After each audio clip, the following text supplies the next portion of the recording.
Alright guys, today I want to talk a little bit about the Bourgongne. This ship is another steel ship, just like the Shikishima was, and also Stalingrad.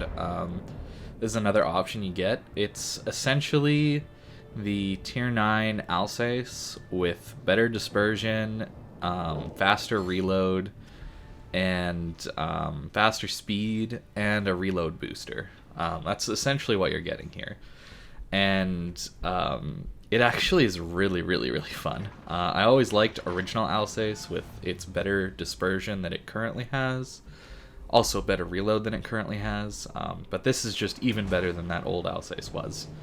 So it's a really fun option in comparison to a Stalingrad or a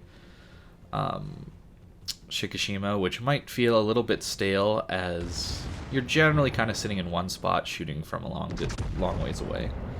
Whereas Bourgongne wants to be on a flank, and it has the speed to get there fast. You see I popped my speed boost right as the game started, and I'm actually beating my destroyer out to this corner. Or pretty much getting here at the same time, actually. But the speed is no joke, and that allows you to get into these flanking positions really quickly. The concealment's also really good since it's essentially a tier 9 hull, which is nice because getting into these positions on the flanks of enemies is where you want to be. You want to be creating that other option because you only have 380mm guns, so they don't really overmatch anything at this tier. But having 12 guns with a 24-second reload with a reload booster that cuts the reload to 50% of that 24 seconds is pretty insane. It's a lot of fun to play, and I think the biggest thing is just making sure you get broadsides. If you're just sitting at the back spamming HE at bow-in targets, I don't think you're getting the most out of this ship. Sure, you can deal a lot of damage that way, and if you want to farm leaderboards, sure, you can do that, but I think armor piercing on the flank is kind of the way to do it. Unfortunately, 2 DDs came out here to meet us, so I can't really push this too hard. I'm just realizing my mistake here. I didn't realize there was a Shimakaze here.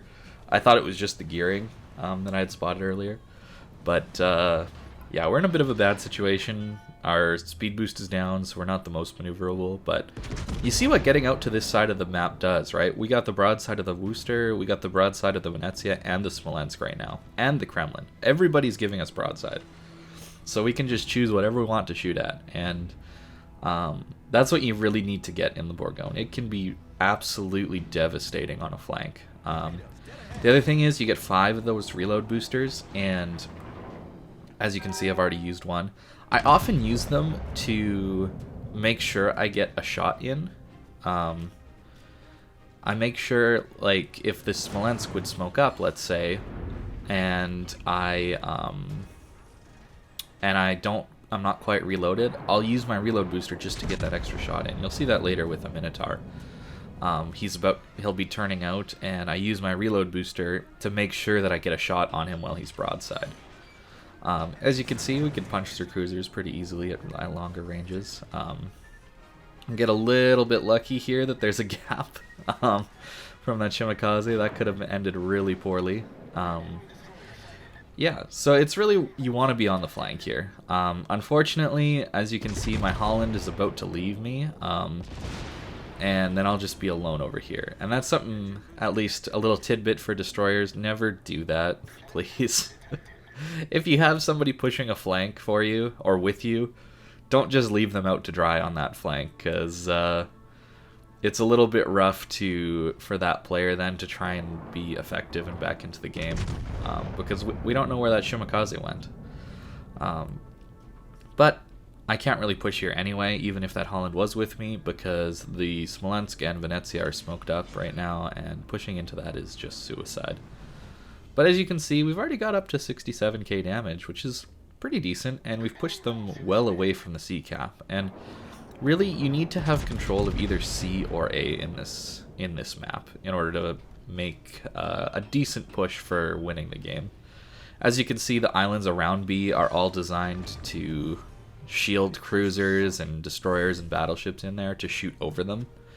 And the C islands are stronger than the A islands, since there's more of them and there's more positions you can be in for crossfires. But realistically with this map, you want to get control of C, but everybody goes here oftentimes. So I often try to just push up around A and capture that area and then push down through B, but you just need control of either one.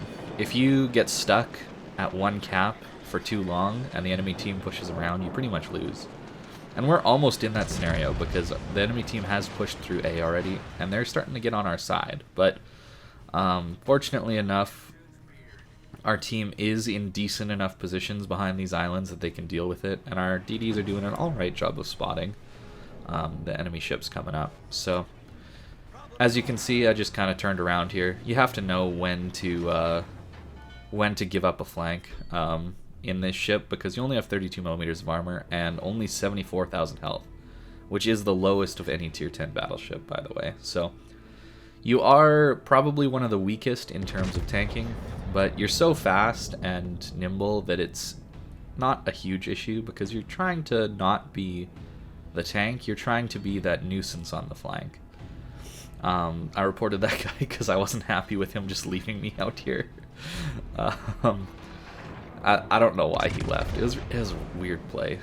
It was really weird play. But yeah, we're gonna try and make our way back to the middle. Fortunately, the Shimikaze's still not here, harassing me. He's just kind of suiciding into our team at this point, so that's lucky. So it turned out all right. But if that Shimikaze was a bit more aware, he could have just easily harassed me and killed me with his torps and all that good stuff. So we get a detonation there on the Venezia. He might have died anyway.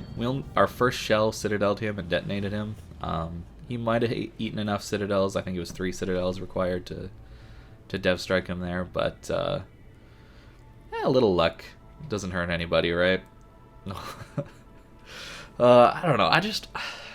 I don't like detonations. They just don't seem like they're not that rewarding.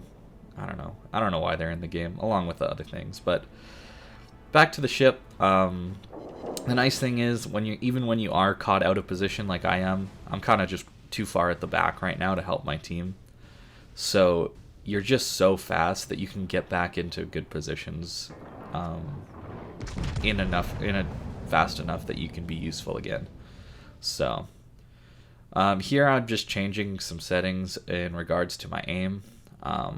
There's an automatically tracked target that sometimes I'm not sure if it gets in the way of aiming, but I've noticed that shells have been going low compared to where you aim, and I was intending to try out not having that automatic tracking, seeing if that would help any. It didn't really change much here. This game I didn't really notice things going low, but I remembered that I wanted to try that out. So I don't know, it's a little weird way to aim, but you can try it if you want to.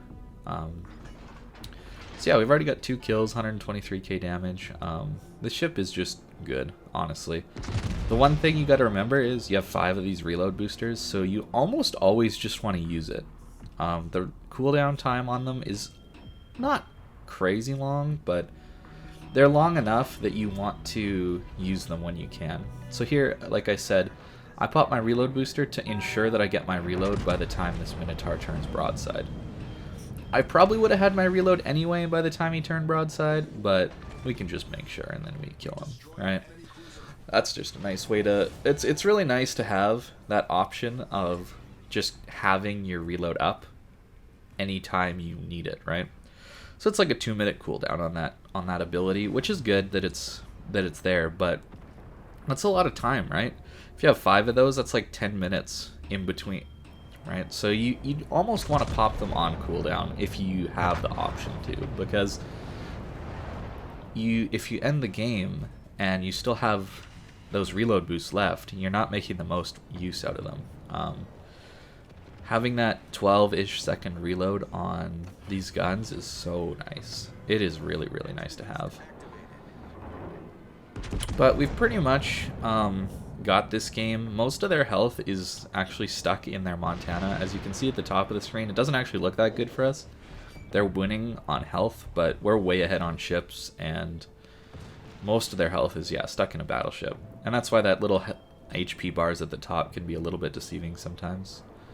Now, any other cruiser, I would be pretty much guaranteed that that's a kill. But on a Smolensk, I'm not sure. You know?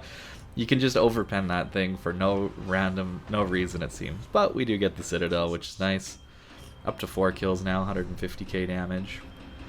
It's the way this ship works, along with the Republic, I feel like, because they have faster reloads, and at least Bourgongne has lower shell damage, Republic has just fewer shells, I find that you're not getting as many big, massive hits like you would in, say, a Yamato or a Montana. But you're shooting more often, and that makes up for that. So sometimes at the end of the game, I feel like, oh, I didn't really have a good game this game. And then I'll have like 150, 160k damage.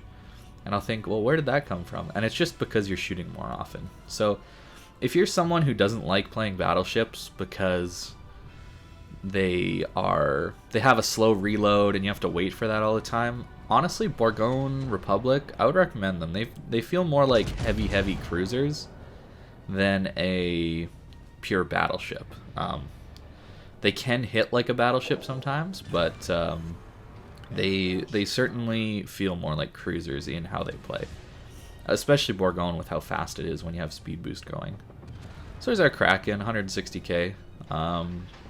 Some kills this game, we may have only done like a couple hundred damage to them, but we'll take it, right? A Kraken's a Kraken, you know, even if it is a bit scuffed.